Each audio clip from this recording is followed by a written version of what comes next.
प्रश्न 88। तो फिर सोना चांदी वगैरह जो धातु है उसको हम शेयर बाज़ार में बाय सेल कर सकते हैं या नहीं कर सकते हैं। समाधान 88। जितनी भी सोना चांदी जसत वगैरह कॉपर आदि जो भी धातुएं हैं वो सभी धातुओं को शेयर बाज़ार यानी कि इक्विटी कहलाता है, और जो धातुओं है वो सभी कमोडिटी में गिनी जाती है, जिसे दूसरे शब्द में MCX कहा जाता है। तो ये जो MCX सोना चांदी वगैरह के लिए है उसका जो सौदा वगैरह करने का होता है उनका टर्मिनल अलग होता है। कई कंपनियों ने एक ही शेयर बाज़ार वाले जो कोई भी टर्मिनल अपने ग्राहक को दिए हुए है उसके अंदर ही ये सभी को ऐड कर दिया है, यानी कि शेयर बाज़ार के जो भी स्क्रिप्ट है और कमोडिटी की जो स्क्रिप्ट है वो सभी एक ही स्क्रीन पर तुम्हें दिखने को मिल सकती है, मगर उनका सौदा इक्विटी का इक्विटी में होगा और कमोडिटी का कमोडिटी में होगा। इनसे भी आगे बढ़कर अब फॉरेन के जो कोई भी डॉलर यूनान वगैरह जो कोई चलन सिक्का है उसे करेंसी कहते हैं। वो करेंसी का तुम सौदा शेयर बाज़ार में यानी शेयर मार्केट के जो टर्मिनल है उसके ऊपर कर सकते हो। तो ये बात हुई कमोडिटी और करेंसी की।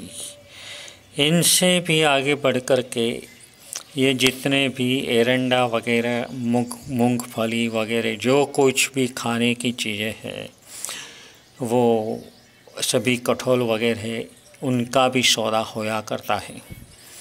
तो इन सभी में हमें एक ख्याल यही रखना है जो मैंने कल बताया कि इसका कोई IPO वगैरह होता नहीं है। ये तो सिद्धि ही या तो तुम्हें डिलीवरी लेनी है या तो तुम्हें वो चीज़ FO में करनी है।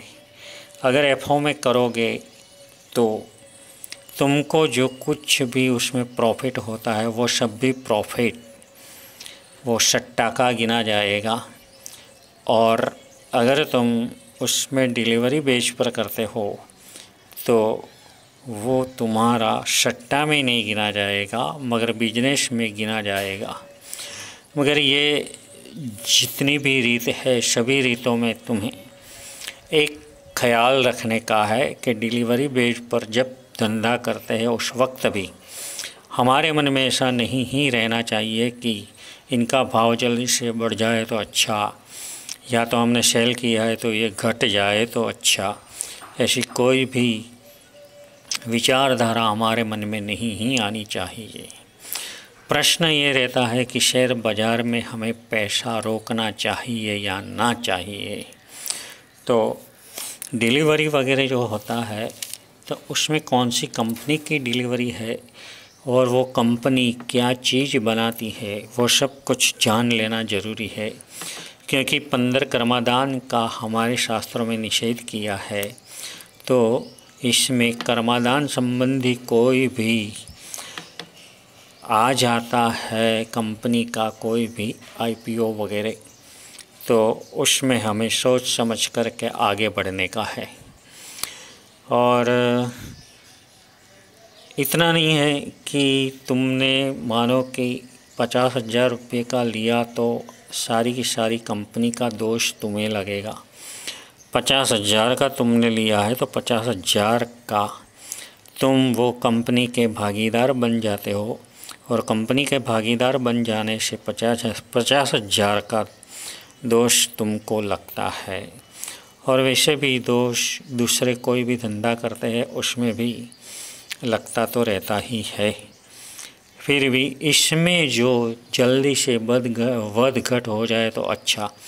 ऐसा जो दिमाग रहता है वो दिमाग दूसरी कोई भी चीज़ों में हमें नहीं रहता है। इसलिए यहाँ पर अगर तुम्हें इक्विटी, कमोडिटी वगैरह किसी में भी काम करना है, हमारे मन को बहुत ही काबू में रख कर ही काम करने का है।